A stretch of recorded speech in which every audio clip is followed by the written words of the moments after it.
तो सबसे पहला नंबर प्रश्न काफी जबरदस्त प्रश्न है कि निम्नलिखित में कौन अपरिमेय संख्या है। आपको सोच समझ करके जवाब देनी है। वैसे तो क्वेश्चन काफी ही आसान है, आपको बताना है कि निम्नलिखित में कौन अपरिमेय संख्या है, यानी कि कौन ऐसी संख्या है जिसे हम लोग p/q के रूप में नहीं लिख सकते हैं। यहाँ पे देखिए ऑप्शन आपका सी हो जाएगा। जो बच्चे ऑप्शन सी देंगे उन्हीं का बिल्कुल करेक्ट उत्तर होगा, क्योंकि देखिए यहाँ पे 1/√9 दिया गया है, तो √9 को हम लोग बाहर कर सकते हैं, 1/3 हो जाएगा। फिर यहाँ पे देखिए यहाँ पे भी √9 दिया गया है, तो √9 को हम लोग बाहर कर सकते हैं। और यहाँ पे देखिए 1/√5 दिया गया है, तो √5 को हम लोग बाहर नहीं कर सकते हैं, इसलिए यह क्या हो जाएगी, अपरिमेय संख्या हो जाएगी। पूरी मेथड को बढ़िया से सोच समझ करके रखिएगा, नहीं तो काफी दिक्कत हो जाएगी। एकदम समझ जाइए कि आपकी परीक्षा में क्वेश्चन छप गया है। भले ही क्वेश्चन का अंक बदल दिया जाएगा, लेकिन क्वेश्चन बाहर से आने वाला नहीं है। अगला प्रश्न सबसे जबरदस्त प्रश्न, काफी आसान ट्रिक भी बताएंगे आपको। यदि अल्फा कमा बीटा बहुपद p/x बराबर x² प्लस x+1 के शून्य हो तो 1/α प्लस 1/बीटा का वैल्यू क्या होगा। काफी आसान तरीके से एकदम 2 सेकंड के अंदर बना दीजिएगा। क्या बताना है आपको, 1/α प्लस 1/बीटा का वैल्यू बताना है। बिल्कुल आपको एक बट्टा का सिंबल लगाना है और बीच वाले मान आपको ऊपर देना है। बीच वाले मान क्या दिया गया है, x का गुणा क्या है 1, यानी कि 1। और उसके बाद से आपको क्या करनी है, अंतिम वाला मान लिख देना है। तो नीचे क्या है 1। और देखिए यहाँ पे आपको बताए थे कि अगर माइनस होगा ना तो माइनस को हटा दीजिएगा, नहीं होगा तो लगा दीजिएगा। तो यानी लगा देंगे, हो जाएगा -1/1, यानी कि माइनस का 1, यानी ऑप्शन क्या हो जाएगा बाबू, बिल्कुल ऑप्शन हो जाएगा ए नंबर। क्या हो जाएगा, ऑप्शन हो जाएगा ए नंबर। काफ़ी इजी है, देखिए एक बार और समझ लीजिए कि कैसे बनाइएगा आप इसे। काफ़ी इजी है। देखिए 1/α प्लस 1/बीटा का जब भी वैल्यू पूछेगा तो आपको कुछ भी नहीं करना है, एक बाटा लगा देनी है और बीच वाला का मान आपको लिख देना है। बीच वाला मान क्या है, x है, यानी कि 1 से इसमें गुणा किया गया है तो 1। और आपको c वाला का मान लिख देना है, यानी कि सबसे अंतिम वाला का मान नीचे लिख देनी है, तो 1/1 हो गया। लेकिन ध्यान यहाँ पे एक चीज़ देनी है, अगर यहाँ पे माइनस होगा तो माइनस को हटा देंगे, नहीं होगा तो लगा देंगे। तो यहाँ पे माइनस नहीं है, यानी कि -1/1 हो जाएगा, यानी कि माइनस का 1 इसका आंसर हो जाएगा। और नहीं तो आप जो है इसे आप सॉल्व करके भी बना सकते हैं। तो सॉल्व करने के लिए आप बना सकते हैं 1/α प्लस 1/बीटा। इसे सॉल्व करेंगे तो अल्फा बीटा, क्योंकि इसे इनको जोड़ करेंगे, फिर यहाँ पे आएगा बीटा अल्फा। जब बीटा अल्फा हो जाएगा तो अल्फा प्लस बीटा या बीटा प्लस अल्फा का वैल्यू निकाल लीजिए, फिर अल्फा इंटू बीटा का वैल्यू निकालिए, तब भाग दीजिएगा, तब आंसर आएगा, है ना। लेकिन आप काफ़ी ईजी आपको तरीका बताया है, उस तरीके से आप निकाल सकते हैं। अगला देखिए, अगला जबरदस्त प्रश्न है कि निम्नलिखित में से किसका दशमलव प्रसार अशांत आवर्ती है। वाह, क्या प्रश्न है, क्या गजब प्रश्न है। अशांत के लिए क्या आपको बताए थे कि जिस भिन्न के या जिस परिमेय संख्या के हर की गुणनखंड में 2 और 5 के अलावा कोई दूसरा संख्या आ जाता है, वही जो होगी अब क्या होगा, अशांत होगा। तो ध्यान दीजिएगा, इसका जो बिल्कुल सही उत्तर क्या होगा, फटाफट बताइए। बिल्कुल ऑप्शन डी नंबर हो जाएगा, क्योंकि यहाँ पे देखिए 5/12 दिया गया है और 12 का जब आप गुणनखंड करेंगे, ध्यान दीजिएगा यहाँ पे जब 12 को आप लोग गुणनखंड कीजिएगा तो ये 6 आएगा, और यहाँ कीजिएगा तो 3 आएगा, और यहाँ से 3 से कीजिएगा तो 1 आएगा। यानी कि यहाँ पे 2 तो आया लेकिन 3 आ गया है। लेकिन ऐसी होना नहीं चाहिए, केवल 2 आनी चाहिए, नहीं तो 5 आनी चाहिए। इसके अलावा कोई दूसरा संख्या आता है तो अशांत आवर्ती हो जाता है, यानी कि ऑप्शन आपका डी हो जाएगा। बिल्कुल एकदम एक एक चीज को आपको दिमाग में बैठाती जानी है। चलिए अगला प्रश्न देखिए, काफी जबरदस्त प्रश्न की π/4 क्या है। आपको हमने बताया है कि पाई कौन सी संख्या है बाबू, तो अपरिमेय संख्या है। तो अपरिमेय संख्या में किसी भी संख्या से भाग दीजिएगा, गुणा कीजिएगा, कुछ भी कीजिएगा, जोड़िएगा, वह अपरिमेय ही होता है। यानी कि ऑप्शन आपका क्या हो जाएगा, ऑप्शन बी हो जाएगा कि अपरिमेय होता है। बिल्कुल करेक्ट उत्तर, एकदम आप चुटकियों में बनेगा एकदम। आइए देखते हैं अगला नंबर प्रश्न क्या कह रहा है। काफी जबरदस्त प्रश्न है, आप चुटकियों में किसी भी प्रश्न का जवाब दीजिएगा। बस कान में ईयरफोन लगाइए, शांत जगह बैठिए और वीडियो देखिए। काफी जबरदस्त क्वेश्चन, यही क्वेश्चन आपकी परीक्षा में एकदम पूछा ही जाएगा बाबू, इससे बाहर आने वाला नहीं है, क्योंकि ये खुद बिहार बोर्ड के द्वारा जारी किया गया है ना। काफी जबरदस्त है। अगला प्रश्न देखिए क्या कह रहा है कि समानांतर श्रेणी यानी कि AP 1/3 5/3 9/3 13/3 का सार मंत्र क्या होगा। यानी कि डी का वैल्यू बताना है बाबू। बिल्कुल कुछ भी नहीं करनी है, यहाँ से बस आपको दूसरे पद में से पहला पद को घटा देना है। यानी कि दूसरा पद क्या है, 5/3 है, घटा देना है 1/3 को। तो जब घटाइएगा तो यहाँ पे 3 का लसा यानी कि लघुत्तम हो जाएगा 3, तो ऊपर क्या हो जाएगा, 3 से 3 कट जाएगा, बचेगा 1, तो 1 में 5 से गुणा करेंगे 5, और फिर 3 से 3 कट जाएगा, बचेगा 1, तो 1 से गुणा कर देंगे, हो जाएगा यहाँ पे 1। कुछ भी नहीं किया बाबू, भिन्न का घटाव बनाए, ये तो एकदम रसगुल्ला है ना आपके लिए काफ़ी, ये तो भिन्न का घटाव है यार। तो देखिए 5 में से 1 चला जाएगा यानी कि बचेगा कितने 4, तो 4 और नीचे क्या 3, यानी कि 4/3 आपका आंसर हो जाएगा। तो देखिए ना ऑप्शन कहाँ पे दिया गया है 4/3, एकदम चुटकियों में बनाइएगा ना, बिल्कुल 4/3 कहाँ पे दिया गया, ऑप्शन नंबर बी में दिया गया बाबू, बी आपका बिल्कुल करेक्ट उत्तर हो जाएगा। अगला देखिए काफ़ी ज़बरदस्त क्वेश्चन 6 नंबर प्रश्न, काफ़ी ज़बरदस्त क्वेश्चन कह रहा है क्वेश्चन कि सभी समबाहु त्रिभुज होते हैं, बिल्कुल आपको बताना है। ऑप्शन देखिए कह रहा है कि सर्वांगम सम, समरूप, सर्वगम सम और समरूप दोनों या फिर इनमें से कोई नहीं। बिल्कुल सभी समबाहु त्रिभुज बाबू क्या होते हैं, बिल्कुल फटाफट आप जवाब दीजिए। इसका आंसर क्या हो जाएगा कि समरूप होते हैं ना, सभी समबाहु त्रिभुज समरूप होते हैं, यानी ऑप्शन जो हो जाएगा बी नंबर हो जाएगा। अगला देखिए एकदम दिमाग में बैठाते जाइए बाबू, एकदम दिमाग में बैठा लो इस सारे क्वेश्चन को। एक एक क्वेश्चन, एक एक वीडियो आपके लिए काफ़ी इंपॉर्टेंट है और एक एक मिनट आपके लिए काफ़ी इंपॉर्टेंट है, क्योंकि आपकी परीक्षा में कुछ ही क्षण बाकी हुआ है। अब आप जाने वाले हैं परीक्षा देने, लेकिन कुछ भी आपको होने वाला नहीं है। काफ़ी इजी क्वेश्चन आएगा और आप इजी तरीके से बना दीजिएगा, क्योंकि आपने काफ़ी मेहनत किया है। अगला प्रश्न, किसी समबाहु त्रिभुज ABC में यदि AD लंब होता है BC के तो क्या होता है। अरे ये तो आपको सिद्ध करके भी बताया गया है। देखिए ध्यान से, ये आपका त्रिभुज हो गया, ठीक है, यहाँ पे A कर लीजिए, यहाँ पे B कर लीजिए, यहाँ पे C कर लीजिए। कह रहा है कि इसका लंब एक D है ना, यानी कि BC के लंब जो है जो AD है ना। तो इसमें क्या होता है, तो बिल्कुल आप सभी जानते हैं क्या होता है बाबू, 3AB² बराबर 4AD। ये तो जानते हैं ना कि 3AB² बराबर 4AD होता है, यानी कि देखिए यहाँ पे आंसर जो दिया गया है वह क्या हो जाएगा, ऑप्शन डी नंबर हो जाएगा कि 3AB² बराबर 4AD होता है, ऑप्शन हो जाएगा डी नंबर। इसे याद ही कर लीजिए, ये सीध भी कराया जाता है बाबू, है ना, आपके पास काफ़ी कम समय है। बिल्कुल चलिए आगे बात करते हैं अगले नंबर प्रश्न की। अगला नंबर प्रश्न क्या कह रहा है, तो अगला नंबर प्रश्न देखिए काफ़ी इजी प्रश्न है कि यदि समीकरण x² + 4x + k बराबर 0 की मूल वास्तविक और असमान हो तो क्या होगा, यानी कि k का वैल्यू क्या होगा, आपको ये बताना है।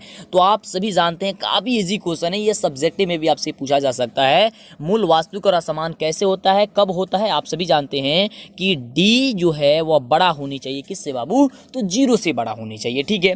और d का वैल्यू आप क्या जानते हैं कि b² - 4ac, है ना। अब यहाँ पे जो होगा वो बड़ा हो जाएगा किससे, 0 से। अब b का वैल्यू रखिए यहाँ से, तो a का मान आपका 1 हो जाएगा, b का मान 4 हो जाएगा और c का मान k हो जाएगा। ये तो काफ़ी इजी है ना। तो b का मान 4 है तो 4 का स्क्वायर कर दीजिए, हो जाएगा 16 - 4, और यहाँ पे a का वैल्यू, तो a का वैल्यू 1 है और 1 से 4 में गुणा करेंगे तो बात तो वही है ना, तो 4 ही रहने दीजिए, क्योंकि ऑब्जेक्टिव है ना, ज़्यादा लिखने की क्या ज़रूरत है, समय को बचाना है। अगला देखिए क्वेश्चन कह रहा है आगे, इसमें कह रहा है कि c, तो c का मान क्या है, k, तो रख दीजिए k और बड़ा हो जाएगा 0 से। अब देखिए ये जो माइनस है ना, अब इसे पक्षांतरित कर दीजिए, तो पक्षांतरित कीजिए क्या हो जाएगा 16, और ये पक्षांतरित होगा तो क्या होगा, प्लस में चला जाएगा, यानी कि 16 बड़ा हो जाएगा अब कैसे, 4k से, है ना। तो अब तो यहाँ पे k का वैल्यू निकालना है ना, ध्यान से देखिए पहले, ये काफ़ी इजी क्वेश्चन है, काफ़ी ज़बरदस्त क्वेश्चन है। अब क्या हो गया, 16 जो है बड़ा हो गया 4k से।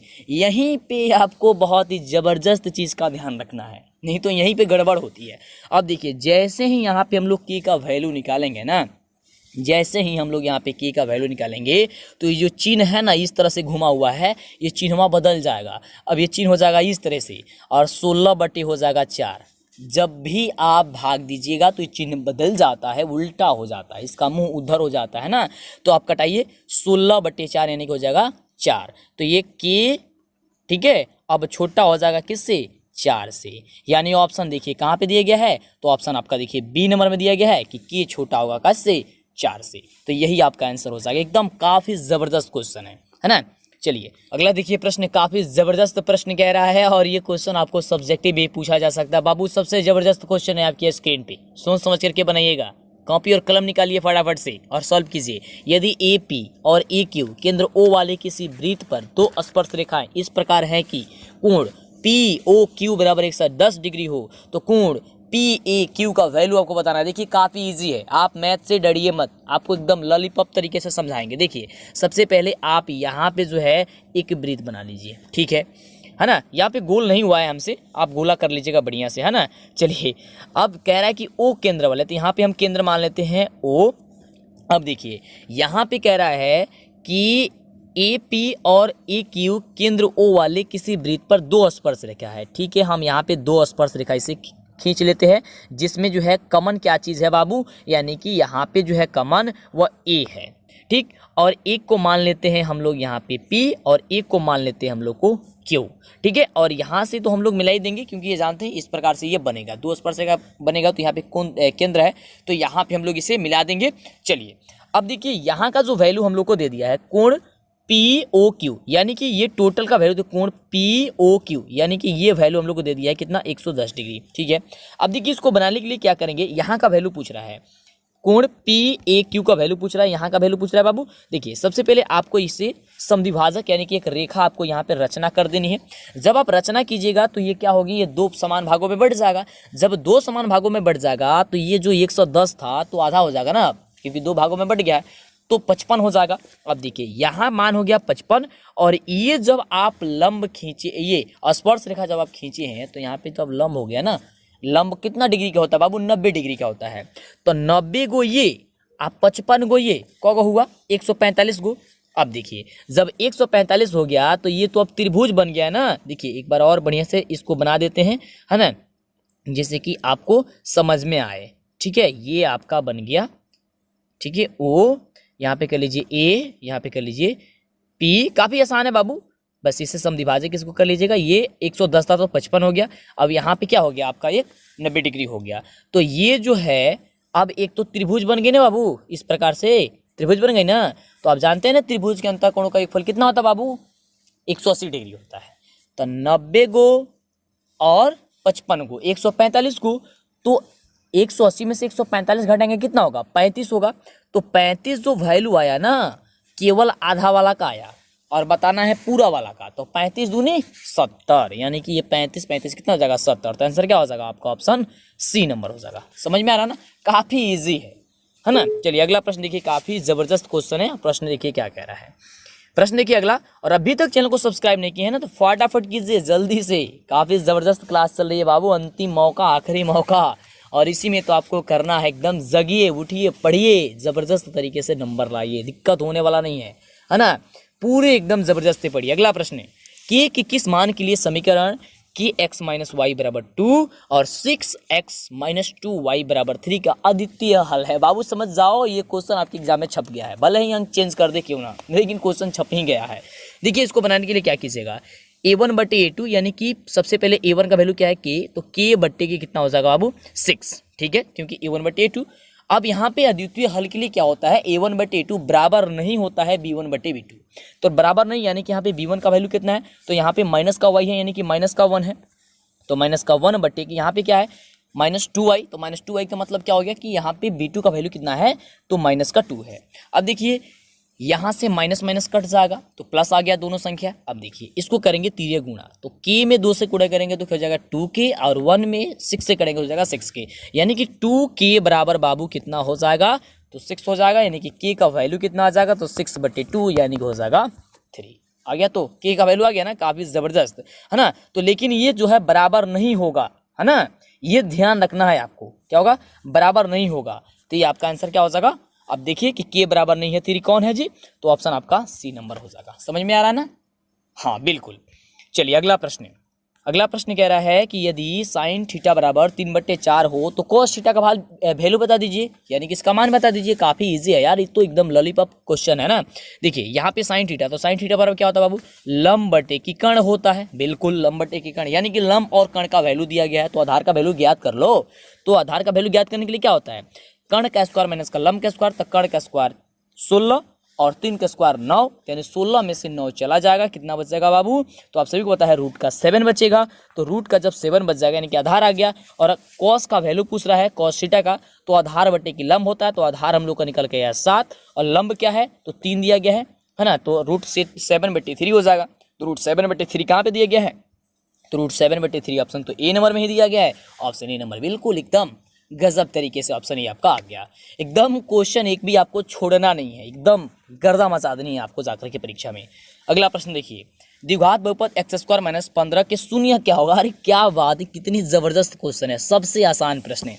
देखिए x² माइनस 15 और शून्य यानी कि बराबर 0 कर देंगे। अब देखिए x² ये से पक्षांतरित कर दीजिए, हो जाएगा बराबर 15, और x बराबर क्या हो जाएगा रूट का 15, बस आ गया रूट का 15। अब आप सभी जानते हैं कि रूट में कोई भी संख्या होती है तो प्लस और माइनस दोनों में संख्या होती है, तो प्लस और माइनस में दोनों संख्या हो जाएगी तो एक मान आ जाएगा प्लस का रूट, 15 और एक आ जाएगा -√15। तो देखिए ऑप्शन कहाँ भी दिया गया है, तो बिल्कुल ऑप्शन आपका बी नंबर में दिया गया है। तो -√15 और कमा +√15, तो ऑप्शन हो गया बी नंबर। सबसे जबरदस्त प्रश्न आपकी स्क्रीन पे, वृत्त को दो बिंदुओं पर प्रतिच्छेद करने वाली रेखा को कहते हैं, क्या कहते हैं? बिंदुओं को दो बिंदु, वृत्त है और इसकी दो बिंदुओं पर प्रतिच्छेद करने वाली रेखा को हम लोग क्या कहते हैं, आपको ये बताना है। क्या स्पर्श रेखा कहते हैं, जीवा कहते हैं, त्रिज्या कहते हैं, या फिर इनमें से कुछ भी नहीं कहते हैं? क्या कहते हैं? फटाफट जबरदस्त तरीके से बताइए। तो बिल्कुल इसे जीवा कहते हैं। क्या कहते हैं? इसे जीवा कहते हैं, यानी ऑप्शन हो जाएगा बी नंबर। एकदम दिमाग में बैठा लो, नहीं पता है तो अगला देखिए, सबसे शानदार प्रश्न, और बताओ तो फटाफट से कॉपी और कलम निकाले हो ना, बिल्कुल बताइए क्या होगा। क्वेश्चन कह रहा है कि बिंदुओं 4,3 और 1,-1 के बीच की दूरी क्या होगा। देखिए ये क्वेश्चन पूछेगा ना तो सेम उठा करके एकदम पूछ देगा, है ना। ये क्वेश्चन काफ़ी ज़बरदस्त है। तो दूरी सूत्र से आप निकाल लीजिए। ये आपको बताया है कि बस आप एक को रूट लगा देना है और इसमें का पहला वाले में से इसके का पहला वाला घटा दीजिए, यानी कि 1 में से 4 को घटाइए, कितना हो जाएगा? -3 हो जाएगा। और -3 हो जाएगा तो -3 का स्क्वायर कर दीजिए, कितना हो जाएगा बाबू? तो हो जाएगा कितना? 9, ठीक है। और प्लस अब इसमें का पहला में से इसको पहला घटा दीजिए। तो यहाँ पे देखिए माइनस का 1 है, माइनस का यहाँ पे 3 घटेगा, कितना हो जाएगा? 4 हो जाएगा ना। तो 4 कीजिएगा तो कितना हो जाएगा? अब हो जाएगा 16, यानी कि 4 का स्क्वायर कीजिएगा ना फटाफट से, तो कितना हो जाएगा बाबू? बिल्कुल, तो हो जाएगा 16 और 9 और 16 कितना हो जाएगा? 25। और 25 जब हो जाएगा तो 25 को रूट से बाहर कर दीजिए। 25 को रूट से बाहर करके तो 5 आएगा ना। तो देखिए ऑप्शन कहाँ पे दिया गया? 5। तो बिल्कुल ऑप्शन नंबर कहाँ पे दिया गया? 5 दिया गया है। और यह आंसर जो होती है आपकी इकाई में आती है, तो इकाई या यूनिट कुछ भी दिया गया हो आपको टिक कर देनी है। ऑप्शन आपका बी नंबर हो जाएगा, है ना। काफी कमाल की प्रश्न। अगला देखिए, अगला नंबर प्रश्न देखिए, काफी जबरदस्त प्रश्न है कि आधार की त्रिज्या अगर 7 सेंटीमीटर दिया गया हो और तिर्यक ऊंचाई 10 सेंटीमीटर दिया गया हो तो लंब वृत्तीय शंकु की वक्र पृष्ठीय क्षेत्रफल बताना है आपको। तो फटाफट बताइए कि शंकु का वक्र पृष्ठीय क्षेत्रफल क्या होता है। जल्दी से टाइप कीजिए और जल्दी से लाइक कर दीजिए अभी तक नहीं किया है तो, और चैनल पे पहली बार है सब्सक्राइब कीजिए, तो ही आपको आगे से वीडियो मिलेगी। फटाफट करेंगे। बिल्कुल आप सभी जानते हैं πr/l होता है ना। तो पाई का वैल्यू कितना होता है? 22/7 होती है। आर का वैल्यू कितना दिया गया है? 7 सेंटीमीटर दिया गया है। और उसके बाद से आपका तिर्यक ऊंचाई यानी कि एल की वैल्यू कितनी दी गई है? 10 दी गई है। तो देखिए 7 से 7 तो कट गया।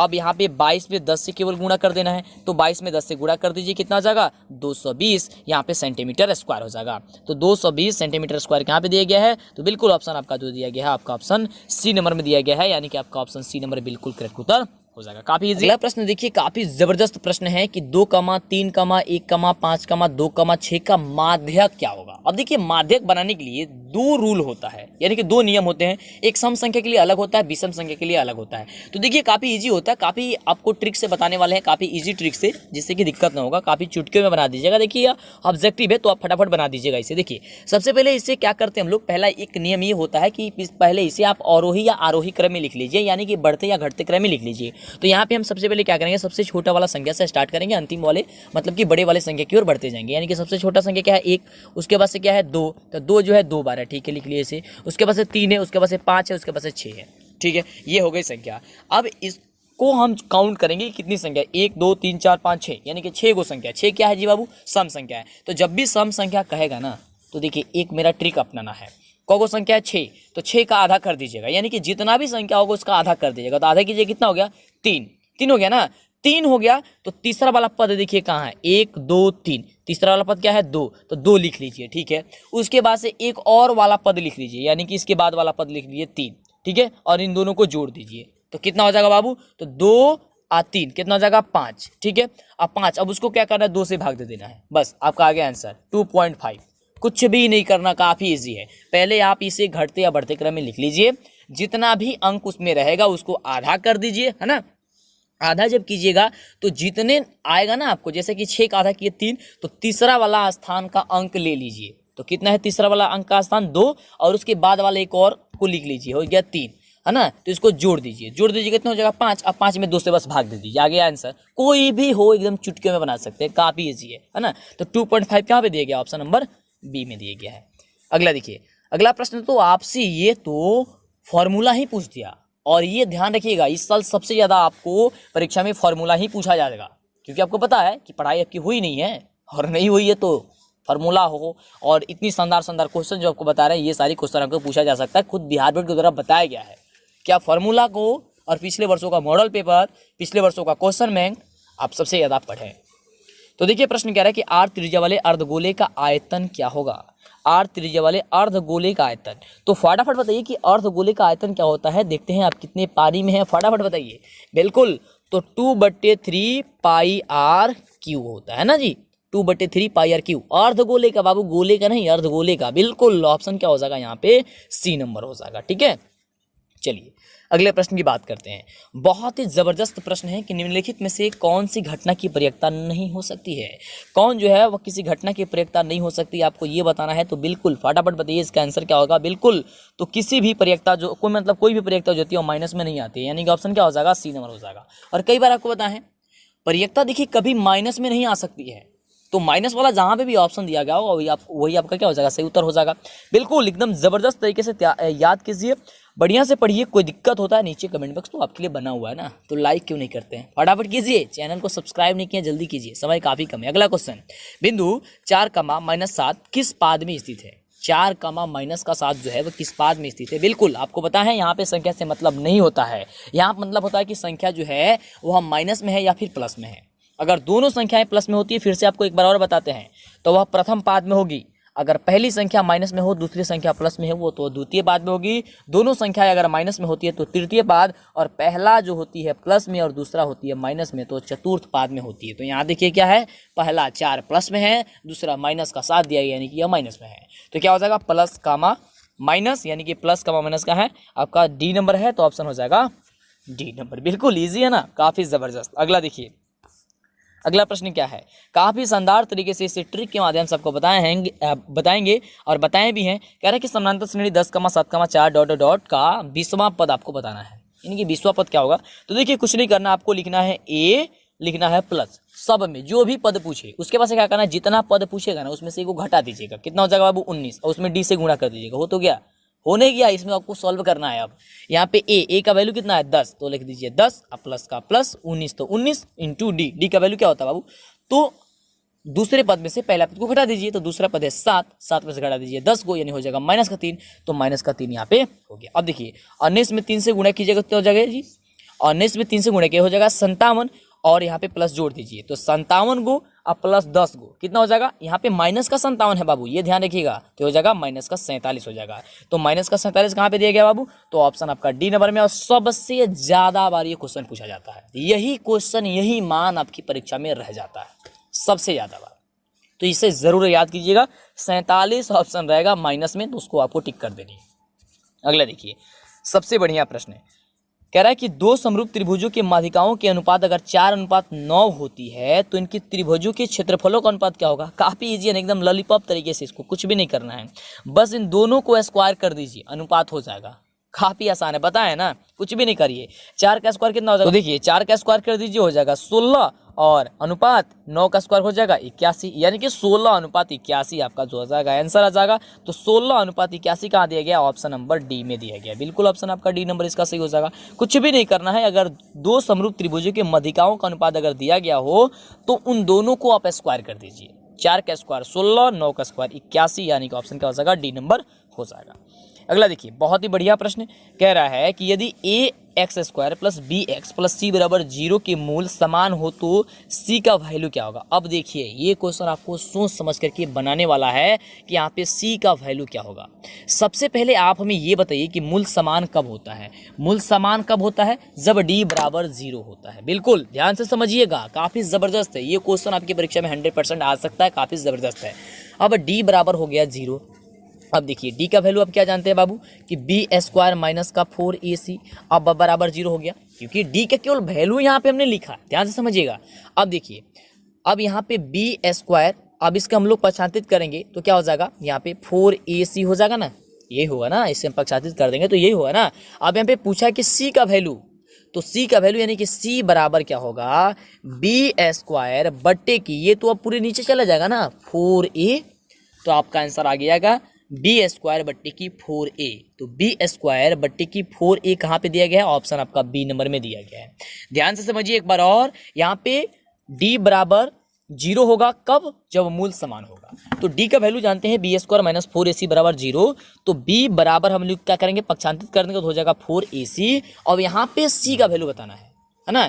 तो c का जब वैल्यू बताना है तो जो गुना में रहता है ना वो भाग में चला जाता है ना, तो बिल्कुल यहाँ पे वही 4a नीचे चला गया है, है ना, और ये ऊपर चला गया है, तो बी स्क्वायर बटा 4e हो गया है, यानी ऑप्शन क्या हो जाएगा, ए नंबर हो जाएगा। जो भी मेथड आपको बता रहा है मेथड को छोड़िएगा नहीं, काफी जबरदस्त एकदम शानदार तरीके से पढ़िए, गजब तरीके से पढ़िए। अगला देखिए प्रश्न क्या कह रहा है। अगला नंबर प्रश्न देखिए, काफी जबरदस्त प्रश्न है कि वृत्त के उस त्रिज्या खंड का क्षेत्रफल ज्ञात कीजिए जिसकी त्रिज्या 14 सेंटीमीटर हो और त्रिज्या खंड का जो है कोण हो वह 90 डिग्री हो। आइए पहले ऑप्शन देख लेते हैं। देखिए तो ऑप्शन कह रहा है कि 7 पाई या फिर 49 पाई या फिर 14 पाई या फिर 196 पाई। तो देखिए काफ़ी इजी है, फटाफट आप हमें ये बताइए कि वृत्त के त्रिज्या खंड का क्षेत्रफल क्या होता है। तो आप कहिएगा कि सर वृत्त के त्रिज्या खंड का जो क्षेत्रफल होता है आपने ही बताया है कि थीटा बटे 360 इंटू पाई आर स्क्वायर होता है। बिल्कुल, तो आप फटाफट मान रख दीजिए, थीटा के बदले आपको 90 रखना है, तो हो जाएगा 90 बटे 360, ध्यान से रखिएगा, इंटू पाई का। देखिए पाई जो है पाई में ही आंसर दिया है, तो पाई का पाई ही रखेंगे, यही चीज़ आपको ध्यान में देनी है, पाई में आंसर ही दिया है।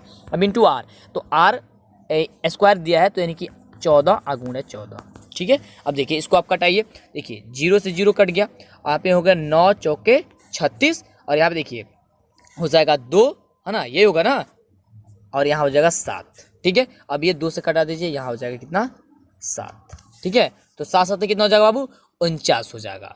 तो 7 7 49, और यहाँ हो गया पाई, तो 49 पाई जो होगा आपका आंसर हो जाएगा।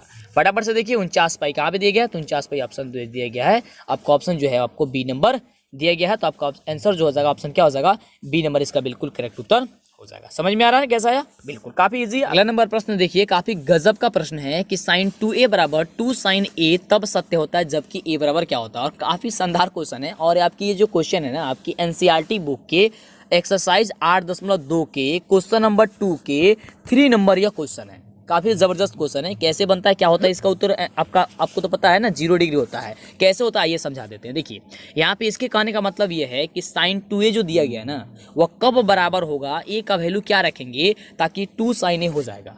तो देखिए यहाँ पे 0 रखेंगे, और देखिए आपको किताब में ना 0 डिग्री ऑप्शन पहले देगा, यानी कि ए नंबर ऑप्शन पे होगा, ये बदल दिया है, कुछ नहीं करना है। देखिए ध्यान से, यहाँ पे sin 2 ए के बदले हम लोग 0 रखेंगे, देखिए 0 रखेंगे, और तब जब हम लोग 0 रखेंगे तो 2 में 0 से करेंगे तो हो जाएगा 0, यानी कि हो जाएगा साइन का 0। तो साइन 0 डिग्री का वैल्यू कितना होता है, 0 होता है। चलिए ये तो 0 आ गया। अब देखिए, अब जब हम सॉल्व किए तो इसमें 0 आया ना, 0 वैल्यू रखे तो ए के बदले इसमें, यानी कि इसे LHS मान लीजिए, LHS, तो LHS में हम लोग का 0 वैल्यू आया है, कब 0 रखे हैं तब। तो RHS में भी तो हम लोग को 0 आना चाहिए ना, तो आइए RHS में हम लोग रखते हैं। तो देखिए 2 साइन, यहाँ पे कितना जी, अब ए के बदले यहाँ पे क्या रखेंगे, 0 रखेंगे। तो देखिए साइन 0 यानी कि 2 साइन 0, तो साइन 0 की वैल्यू कितना होता है, 0। तो 2 में 0 से गुणा करेंगे क्या हो जाएगा, जो 0 हो जाएगा। तो आ तो गया LHS बराबर RHS हो गया, यानी कि 0 ही आपका क्या होगा, आंसर होगा। समझ में आया कैसे हो रहा है, डी नंबर आपका बिल्कुल सही उत्तर हो जाएगा। अगला देखिए प्रश्न क्या कह रहा है, और यह प्रश्न जो है आपको 5 नंबर में पूछा जाएगा बाबू, काफी जबरदस्त प्रश्न है। देखिए कह रहा है कि यदि किसी त्रिभुज ABC में यदि DE भुजाएं AB तथा AC को इस प्रकार प्रतिच्छेद करती है कि AD बटा DB बराबर AE बटा EC हो, तब क्या होता है बाबू। तो फटाफट बताइए। देखिए ये क्या है, आप थेल्स पढ़े हैं ना, हाँ, तो थेल्स का विलोम और थेल्स का परिमेय ये दोनों पढ़ लीजिएगा बढ़िया से, ये वही है ना। यहाँ पे DE जो है कह रहा है कि AD बटे DB है ना, और AE बटे EC है ना। तो ये क्या होती है बाबू, आप सभी जानते हैं कि BC समानांतर होती है DE की। तो BC समानांतर DE कहाँ पे दिया गया है, ऑप्शन आपका बी नंबर में दिया गया है। आपको एक बार और बताना चाहेंगे, थेल्स का विलोम, थेल्स का परिमेय, पाइथागोरस का प्रमेय और पाइथागोरस और ये पाइथागोरस का विलोम, ये आपको याद होना ही चाहिए किसी भी हाल में, काफी जबरदस्त क्वेश्चन होती है। अगला प्रश्न देखिए, द्विघात बहुपद 3x square minus 3x plus 1 की मूलों का योगफल क्या होगा। यहाँ पे योगफल बताना है, यानी कि अल्फा प्लस बीटा का वैल्यू बताना है। तो अल्फा प्लस बीटा का वैल्यू आप सभी जानते हैं क्या होता है, काफी जबरदस्त क्वेश्चन है। बताइए माइनस बी बटे, तो माइनस बी का वैल्यू कितना, पहले ही माइनस है, तो माइनस अब तो प्लस हो जाएगा, यानी कि 3 अब बटे क्या होता है ए का वैल्यू क्या है 3, तो 3 बटे 3 कितना हो जाएगा 1। आपका आंसर क्या दिया गया 1, बिल्कुल ऑप्शन हो जाएगा ए नंबर। अगला देखिए, अगला प्रश्न बहुत ही शानदार प्रश्न है, ये तो एकदम गजब का प्रश्न है कि sine square 29 degree plus sine square 61 degree का वैल्यू क्या होता है। तो इसको बनाने के लिए सबसे पहले क्या किया जाता है, किसी एक मान को चेंज किया जाता है। तो चेंज कीजिए, साइन 29 डिग्री को चेंज कर लीजिए 19 माइनस का 61 डिग्री, और प्लस यहाँ पे साइन एक्सा डिग्री को साइन एक्सा डिग्री रहने दीजिए। आप सभी जानते हैं कि यहाँ पे स्क्वायर है जी, तो स्क्वायर कर दीजिए। चलिए, तो साइन स्क्वायर 90 माइनस थीटा किसके बराबर हो जाएगा? कॉस स्क्वायर थीटा के। तो कॉस स्क्वायर थीटा और साइन स्क्वायर थीटा किसके बराबर होता है? 1 के बराबर होता है ना, तो 1 इसका आंसर हो जाएगा। बस ज़्यादा कुछ सोचिए मत, आंसर पे ए पे टिक लगा दीजिए। बिल्कुल। चलिए आगे बात करते हैं अगले नंबर प्रश्न की। अगला देखिए काफ़ी ज़बरदस्त प्रश्न है, कुछ भी यहाँ पे करने की जरूरत नहीं है, काफ़ी ईजी है कि बिंदु -7,4 और -3,2 को मिलाने वाली रेखा के मध्य बिंदु का नियामक क्या होगा? नियामक ज्ञात करने के लिए क्या करना होता है बाबू? कुछ भी नहीं करना होता है, बस इसमें का पहला जोड़ करके 2 से भाग दे दो, फिर इसमें का पहला मतलब इसमें का बाद वाला जोड़ करके 2 से भाग दे दो, 2 से भाग दे देना है। समझिए कैसे, देखिए इसमें का पहला क्या है? -7, तो जोड़ यहाँ पे लिख दीजिए -7। तो चलिए यहाँ पे लिख देते हैं हम लोग -7, और फिर इसमें क्या है? -3, तो यहाँ पे कर लीजिए -3। अब देखिए यहाँ पे 2 से भाग देना है, तो -7 और -3 कितना होगा? -10, अब बट्टे की 2, तो कितना हो जाएगा? -5, एक आ गया -5, और फिर इसको जोड़िए 4 और 2 कितना होता है? 6 बट्टे कितना हो जाएगा? 2, यानी कि हो जाएगा 3, तो -5,3, तो -5,3 कहाँ पे दिया गया है? तो ऑप्शन आपका दिया गया है बी नंबर, -5,3 क्या हो जाएगा? ऑप्शन नंबर बी आपका बिल्कुल करेक्ट उत्तर हो जाएगा। समझ में आ रहा है? चलिए अगला नंबर प्रश्न देखिए, काफी जबरदस्त प्रश्न है कि यदि त्रिभुज एबीसी समरूप त्रिभुज डीईएफ हो तो कोण ए बराबर अगर 57 डिग्री दिया गया हो और कोण ई बराबर 63 डिग्री हो तो कोण सी का वैल्यू आपको क्या होगा? देखिए काफी इजी क्वेश्चन है और ये आपको सब्जेक्टिव में भी पूछ दिया जाएगा, तो देखिए पूरी डिटेल्स के साथ आप समझ लीजिए, क्योंकि सब्जेक्टिव में पूछेगा तो आपको इसको बना देना है काफी बढ़िया से, है ना। तो देखिए ऑब्जेक्टिव के साथ साथ आपकी सब्जेक्टिव की भी तैयारी आपको गजब तरीके से हो जा रही है, जैसे कि दिक्कत ना हो, है ना। देखिए ये आप देखिए कह रहा है कि त्रिभुज ये दोनों जो है आपका समरूप है, कह रहा है कि कोण ए बराबर 57 है, यानी कि ये 57 डिग्री दिया गया है, और कह रहा है कोण ई यानी कि ई ये वाला वैल्यू जो दिया गया है वो 63 डिग्री दिया गया है, और कोण सी पूछ रहा है, यानी कि ए वाला पूछ रहा है। तो देखिए जब ये दोनों समरूप है तो कोण ई का जो वैल्यू है कोण बी का हो जाएगा कि नहीं हो जाएगा? बिल्कुल। तो ये 57 और 63 यानी कि 2 को पता हो गया ना, ये 63 हो जाएगा। अब दोनों समरूप है तो आप जानते हैं कि अब त्रिभुज के अंतःकोण का योगफल कितना होता है? 180 डिग्री होता है। तो 57 को और 63 को जोड़ लीजिए, तो फटाफट से आप यहाँ पे 57 और प्लस 63 जोड़ करके 180 में से भाग दे दीजिए, तो 57 63 जोड़िएगा तो कितना होगा? 120 हो जाएगा, और 180 में से घटा दीजिए तो कितना हो जाएगा? 60 आ जाएगा। तो 60 आपका कहाँ पे दिया गया बाबू? ऑप्शन नंबर सी में दिएगा, ऑप्शन सी आपका हो जाएगा आंसर।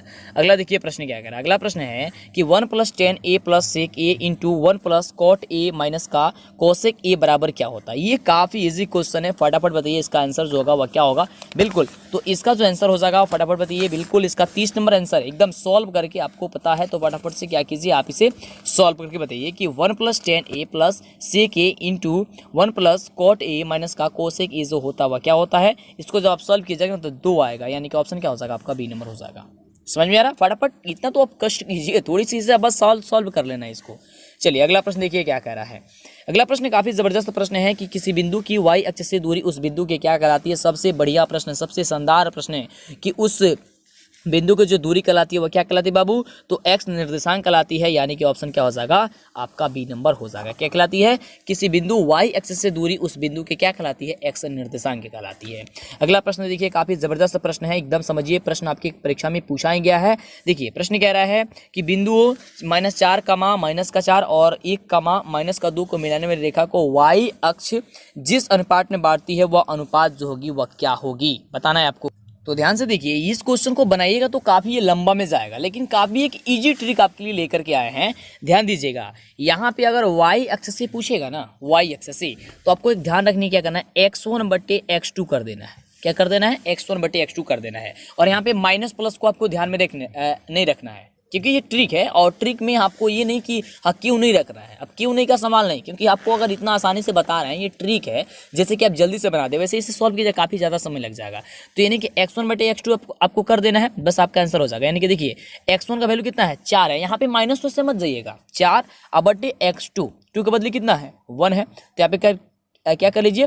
यहाँ पे कर लीजिए 1, तो यहाँ पे 4:1 आ गया आंसर। बस 4 ये कर लीजिए, 4:1, आपका आंसर क्या हो जाएगा? आपका बी नंबर हो जाएगा। ये x1/1 होता है, x2/2 होता है, तो x1/x2 कर लीजिए, यानी कि 4/1 हो जाएगा। और ये माइनस प्लस का ध्यान नहीं रखनी है यहाँ पे, बस आपकी ट्रिक है, आप ये जो है हम अपने मन से बना करके लेके आए हैं, जिससे कि आप जल्दी से बना दे परीक्षा में, है ना। समय बच्ची अगला क्वेश्चन देखिए। अगला क्वेश्चन कह रहा है कि tan a का व्युत्क्रम क्या होता है बाबू? tan a का व्युत्क्रम क्या होता है? सबसे बढ़िया प्रश्न, बिल्कुल। तो tan a का व्युत्क्रम क्या हो जाएगा? cot a, ये तो आप जानते हैं ना, ये तो आपका काफी इजी है ना, cot a हो जाएगा। 10a का व्युत्क्रम, बिल्कुल ऑप्शन क्या हो जाएगा आपका सी नंबर बिल्कुल करेक्ट उत्तर हो जाएगा। ठीक है, सी नंबर हो जाएगा।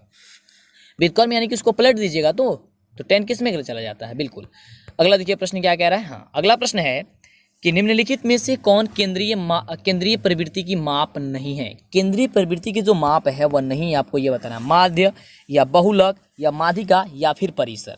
काफी जबरदस्त क्वेश्चन है, ये बिहार बोर्ड के द्वारा जारी किया गया है, काफी जबरदस्त। तो इसका आंसर क्या हो जाएगा, परिसर होता है। क्या होता है बाबू, परिसर होता है, एकदम आपको दिमाग में बैठा करके रखनी है। चलिए अगला देखिए प्रश्न काफी आसान क्वेश्चन है कि आधार की त्रिज्या 8 सेंटीमीटर है और ऊंचाई इसकी 2 सेंटीमीटर है, तो बेलन की को पिघला करके 6 सेंटीमीटर वाले ऊंचाई का शंकु बनाया गया है, तो शंकु की आधार की त्रिज्या बताइए। अरे तो कितनी आसान है, काफी जबरदस्त क्वेश्चन है, बस कुछ नहीं करना, फटाफट आप इसे सॉल्व करके हमें बताइएगा। इतना तो कष्ट कीजिए, सारी हिंट्स आपको दे देते हैं, कुछ नहीं करना। देखिए यहाँ पे त्रिज्या दे दी गई है और ऊंचाई दे दी गई है और बेलन है, बेलन को पिघला करके यानी कि बेलन का जो आयतन होगा ना, शंकु बनाया गया तो शंकु का आयतन होगा, तो बेलन का आयतन बराबर शंकु का आयतन कर लीजिए, सॉल्व कीजिए फटाफट से। इसका आंसर वैसे कितना आ जाएगा, 8 आएगा, है ना, आप मिला लीजिएगा, 8 इसका आंसर आएगा, सॉल्व कर लीजिएगा। ठीक है, चलिए इतना तो कष्ट कीजिए, काफी कम समय है और कष्ट कीजिएगा तभी तो आपको एकदम मीठा फल मिलेगा, बिल्कुल। अगला प्रश्न देखिए, कह रहा है कि 12 कोसेक स्क्वायर ए माइनस का 12 कॉट स्क्वायर ए का वैल्यू क्या होगा। तो देखिए काफी आसान है, यहाँ पे 12 कॉमन ले लीजिए, तो कोसेक स्क्वायर ए माइनस का कॉट स्क्वायर यहाँ पे क्या हो जाएगा, ये हो जाएगा। जब यहाँ पे आपने कॉमन ले लिया, 12 यहाँ पे अपने कॉमन ले लिया, तो ये किसके इक्वल की बराबर हो जाएगी। जब इसे 12 कॉमन लेते हैं तो कोसेक स्क्वायर ए और माइनस कॉट स्क्वायर जो ए होता है वह किसके बराबर होता है, आपको ये सारी चीज़ें आपको पता है, बिल्कुल। तो इसका जो आंसर हो जाएगा वह क्या हो जाएगा, आपका डी नंबर हो जाएगा, क्योंकि 1 होता है ना। तो 12 में 1 से गुणा कीजिए, कितना हो जाएगा बाबू, 12 हो जाएगा, तो बिल्कुल। तो इसका आंसर क्या हो जाएगा, ऑप्शन आपका डी नंबर इसका बिल्कुल करेक्ट उत्तर हो जाएगा। ठीक है, चलिए आगे बढ़ते अगले नंबर प्रश्न की। देखिए यहाँ पे काफी इजी है, जब आप 12 कॉमन लीजिएगा ना तो कोसेक स्क्वायर ए माइनस का कॉट स्क्वायर ए बचेगा, तो कोसेक स्क्वायर ए या कॉट स्क्वायर ए बराबर 1 होता है, तो 1 में गुणा कर देंगे 12 से, तो क्या हो जाएगा, 12 आपका आंसर आ जाएगा, बिल्कुल आपका आंसर क्या हो जाएगा, डी नंबर हो जाएगा। अगला देखिए क्या प्रश्न कह रहा है कि एक निश्चित घटना की प्रयोक्ता होती है, तो ये तो सबसे आसान क्वेश्चन है ना, एक निश्चित घटना की प्रयोक्ता क्या होती है, एक होती है, बिल्कुल। आपको कई बार हमने आपको बताया है, बिल्कुल ऑप्शन क्या हो जाएगा, ई नंबर हो जाएगा। चलिए अगला प्रश्न देखिए क्या कह रहा है। अगला प्रश्न है कि यदि एक मीनार की पाद से 200 मीटर दूर स्थित बिंदु पर मीनार का उन्नयन कोण कितना है, 60 डिग्री हो, तो मीनार की ऊंचाई आपको बतानी है। मीनार की आपको क्या बताना है, ऊंचाई बताना है। तो मान लीजिए ए बी आपकी मीनार है और यहाँ पे जो है वह ये जो है वह कहाँ पे बनेगा आपका, 60 डिग्री कहाँ पे बनेगा, बिल्कुल यहाँ नीचे आपको जो है 60 डिग्री बन जाएगा, है ना। कह रहा है कि इसकी आपको मीनार की ऊंचाई बताइए और 200 मीटर दूरी पर, यानी कि 200 मीटर यहाँ पे दे दी गया है। तो इसे लंब बटे आधार से निकाल लीजिए ना, यानी कि 10 से, तो 10 थीटा से बराबर से निकाल लीजिए, तो 10 थीटा यानी कि 10 ए बराबर क्या हो जाएगा, ए बी बटे की बी सी। ठीक है, और देखिए ये सबसे ज़्यादा बार क्वेश्चन पूछा जाता है, और 10 ए का वैल्यू कितना हो जाएगा, यहाँ पे 60 डिग्री हो जाएगा, तो 60 डिग्री 60 का मान कितना होता है, तो रूट का 3 होता है, तो रूट का 3 बराबर क्या हो जाएगा, ए बी बटे की बी सी का वैल्यू कितना है, 200 है, तो 200 रूट कितना हो जाएगा, 3 हो जाएगा, और ए बी, तो यहाँ पे ए बी में 1 से गुणा कीजिएगा, ए बी बराबर कितना हो जाएगा, 200 रूट 3, ए बी बराबर 200 रूट का 3, तो यही आपका आंसर अब हो जाएगा। तो देखिए कहाँ पे दिया गया है, ये ऑप्शन आपका बी नंबर में दिया गया है कि 200 रूट का 3, ऑप्शन क्या दिया गया है, ऑप्शन बी नंबर। अगला देखिए, अगला प्रश्न कह रहा है कि एक बिंदु P से O केंद्र वाले किसी वृत्त पर PA, PB स्पर्श रेखाएं परस्पर 80 डिग्री के कोण पर झुकी हुई है, तो कोण POA का वैल्यू आपको बताना है। अब देखिए ये काफ़ी ज़बरदस्त क्वेश्चन है, ये आपका हो गया एक वृत्त, ये देखिए यहाँ पे मान लीजिए आप P, यहाँ पे मान लीजिए A, यहाँ पे मान लीजिए B, और ये केंद्र हो गया आपका O। अब कह रहा है कि ये जो है 80 डिग्री पे परस्पर क्या हुई है, यहाँ पे झुकी हुई है, तो 80 डिग्री हो जाएगा यहाँ पे, बिल्कुल। अब कह रहा है कि कोण POA, यहाँ पे PO और A, यानी कि ये आपका एक समद्विभाजक करेगा रेखा, और यहाँ पे POA यानी कि जो है इसकी वैल्यू आपकी पूछ रही है, POA की वैल्यू, यहाँ इसकी वैल्यू। तो देखिए इसको जब समद्विभाजक किए तो आपको अभी इसके बारे में हमने बताया था, तो ये आधा हो गया, यानी कि ये 80 का आधा कितना हो जाएगा, 40, तो 40 यहाँ पे हो गया, और ये आपका लंब है ही, तो 40 को और 90 को कितना होगा, 130 का, तो 130 हो गया, तो ये तो अब आपकी त्रिभुज बन गई ना, त्रिभुज बन गई ना। तो 130 में से आप 180 को घटा 180 में से आप 130 को घटा दीजिए, तो कितना हो जाएगा, 50 हो जाएगा, तो 50 आपका क्या हो जाएगा, इसका आंसर हो जाएगा, क्योंकि बस उतना ही पूछ रहा था ना, तो 50 आपका क्या हो जाएगा, आपका आंसर हो जाएगा। ऑप्शन क्या हो जाएगा, डी नंबर। अगला देखिए, अगला प्रश्न कह रहा है, काफी जबरदस्त प्रश्न है कि 9 degree into 10 81 degree into 10 60 degree का वैल्यू आपको बताना है। तो इसका वैल्यू आपको फटाफट बताइए कि 10 जो है 9 डिग्री और 10 81 डिग्री इंटू 10 60 डिग्री का वैल्यू क्या होगा। अब देखिए, इसको बनाने के लिए काफ़ी इजी तरीका है और इसमें आप परेशान मत होइएगा। देखिए कैसे बनेगा। सबसे पहले ये 2 दिया गया ना, इसमें से एक मान को चेंज कर लीजिए। तो 10 जो है वो 9 डिग्री है, तो इसे लिख सकते हैं आप 10 81 डिग्री इंटू 10 81 डिग्री। ठीक है, अब देखिए इंटू 10 एक और है इसमें 60 डिग्री। तो 10 90 माइनस थीटा किसके बराबर होता है, किसके बराबर होता है, कॉट थीटा। तो कॉट थीटा में बदल जाएगा और ये आपका कॉट है, तो ये कितना हो जाएगा 1। 1 हो गया तो 1 में आप फिर 10 60 डिग्री से गुणा कीजिएगा, कितना होगा 10 60 डिग्री होगा। तो 10 60 डिग्री का वैल्यू अब आपको बताना है 10 60 डिग्री का वैल्यू कितना होगा। तो रूट का 3 होता है, तो रूट का 3 कहाँ पे दिया गया, ऑप्शन आपका सी नंबर में दिया गया। समझ में आ रहा है ना, काफ़ी आसान क्वेश्चन है, जबरदस्त क्वेश्चन है ना। फटाफट से लाइक कीजिए, अभी तक चैनल पे पहली बार आए हैं तो सब्सक्राइब कीजिए जल्दी से। चलिए अगला प्रश्न है कि निम्नलिखित में से द्विघात बहुपद हैं जिनके शून्यक 5 और -3 है। यहाँ पे देखिए शून्यक दिया गया है ना, तो इसके द्विघात बहुपद बनाना है। तो द्विघात बहुपद बनाना है तो इसको क्या करना है, सबसे पहले आपको कि शून्य का योग कर लेना है, यानी कि अल्फा प्लस बीटा बराबर कितना हो जाएगा 5 और -3 कितना हो जाएगा 2, और अल्फा इंटू बीटा कितना हो जाएगा बाबू, इसको गुणा कर लीजिए 5 3 15 हो जाएगा 15। यानी कि अल्फा प्लस बीटा का वैल्यू निकल गया कितना हम लोग का 2, और इसका निकल गया अल्फा इंटू बीटा का 15। तो हम लोग का द्विघात बहुपद बराबर क्या होता है x² minus alpha plus beta, ठीक है, into x plus alpha into beta. तो x² के x² माइनस का माइनस, और अल्फा प्लस बीटा का वैल्यू निकला है 2, और 2 में x से गुणा करते हैं हो जाएगा 2x, और यहाँ निकला इसका अल्फा इंटू बीटा 15, तो हो जाएगा 15। यानी कि x² माइनस 2x प्लस 15 देखिए कहाँ पे दिया गया है, x² minus 2x minus 15 option दिया गया है बी नंबर। हो गया ना बी नंबर, आपको आंसर बिल्कुल ऑप्शन हो जाएगा आपका बी नंबर। चलिए आगे बात करते हैं अगले नंबर प्रश्न की। तो देखिए अगला नंबर प्रश्न काफी जबरदस्त प्रश्न है, और प्रश्न कह रहा है हमसे भी क्या कि यदि वृत्त की जीवा की लंबाई वृत्त की त्रिज्या के बराबर हो तो जीवा द्वारा केंद्र पर बनाया गया जो कोण होता है वह क्या होता है। तो ये तो काफी इजी क्वेश्चन है ना, फटाफट बता दीजिए। बिल्कुल इसका आंसर क्या हो जाएगा, आपका ऑप्शन ही हो जाएगा कि 60 डिग्री होता है। कितना डिग्री होता है बाबू, 60 डिग्री होता है। तो याद करके रखिएगा कि 60 डिग्री किसका आंसर हो जाएगा। अगला देखिए बहुत ही बढ़िया प्रश्न। देखिए प्रश्न कह रहा है कि द्विघात बहुपद bx² plus ax plus c बराबर 0 के विविध कर क्या होगा। विविध कर, यहाँ पे देखिए विविध कर पूछा है, ऐसा ही क्वेश्चन इसमें और था लेकिन उसमें c का वैल्यू पूछा जा रहा था, लेकिन यहाँ पे विविध कर पूछा जा रहा है। यानी कि आप सभी जानते हैं कि d बराबर क्या होता है, b² माइनस का 4ac होता है। लेकिन यहाँ देखिए कब होता है ये, जब यहाँ पे a² होता है, लेकिन यहाँ पे तो बदल गया है ना, तो b के जगह a और e के जगह b दिया गया है। तो यानी कि यहाँ पे b के जगह b कर दीजिए अभी, तो a² माइनस का 4bc अब हो जाएगा। तो a² माइनस का 4bc कहाँ पे दिया गया है, ध्यान से देखिए a² माइनस का 4bc ऑप्शन दिया गया है सी नंबर। तो ऑप्शन आपका सी नंबर होगा, है ना। चलिए अगला नंबर प्रश्न देखिए, काफी जबरदस्त प्रश्न है कि समानांतर श्रेणी 5, 8, 11, 14 डॉट डॉट के प्रथम 24 पदों का योग बताना है। देखिए यहाँ पे SN बताना है, तो SN बराबर क्या होता है n/2 into n-1 into D. तो n/2 यानी कि 24 बटे, क्योंकि n का वैल्यू कितना है यहाँ पे 24 है, तो यहाँ पे हो जाएगा कितना 24/2 इंटू 2a। तो 2 गुणे a का वैल्यू कितना है 5, अब प्लस कितना n-1 इंटू डी, यानी कि n का वैल्यू कितना है बाबू 24।